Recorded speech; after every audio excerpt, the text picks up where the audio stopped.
So let me get into this article here. It says Bill Simmons claims TNT has already lost NBA media rights to NBC. Bill Simmons has said that the NBA media rights are already over with an announcement from NBC imminent. Bill Simmons has publicly claimed that the NBA's media rights negotiations are wrapped up already. With Warner Bros. Discovery TNT having lost out to the 90s right holder NBC Universal. Simmons claims the deal has been done for a few weeks, but the league is likely waiting for the end of the playoffs to announce it. One of the funniest things ever is that we're all pretending that the TV deal wasn't done like a week and a half ago. I think it's done.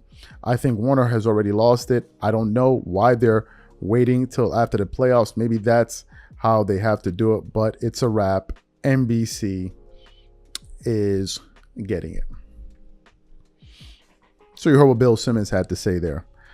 Even before Bill Simmons saying that, when I heard the offer, I was like, yeah, they're gonna lose it. If somebody's willing to offer you more than double something that another person is willing to offer you, you're gonna most likely go with the guy that's willing to offer you money. And simply, NBC came prepared to simply outbid TNT. And it looks like they're going to win. Now, what does this mean for the sports media landscape? It's an interesting one. The reason I say that is because now that we know this, then the question then becomes, what are we going to be getting?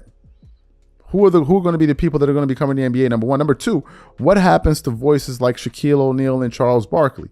Now, let's talk about a figure like Shaq. Why would a Shaq want to be on a show like that?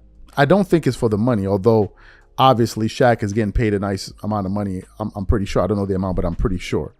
But I think it's for the visibility and for also to remain relevant. When you're a businessman like Shaq, who has many different businesses, when you're on television, it keeps you relevant, which means that it keeps your businesses relevant, right? So for a person like Shaquille O'Neal, it's very, very beneficial. Now, I don't know Charles Barkley to be a businessman, but for Shaq, I can see where that really helps him. In the case of Charles Barkley, if Charles Barkley is not going to be talking about the NBA anymore, then I don't know where we are.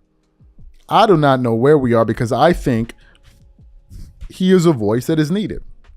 I think he's the best in the business that we got going, at least in the best in terms of talking about the NBA. He's the best. He's the best because no one is going to give you an unfiltered position like Charles Barkley.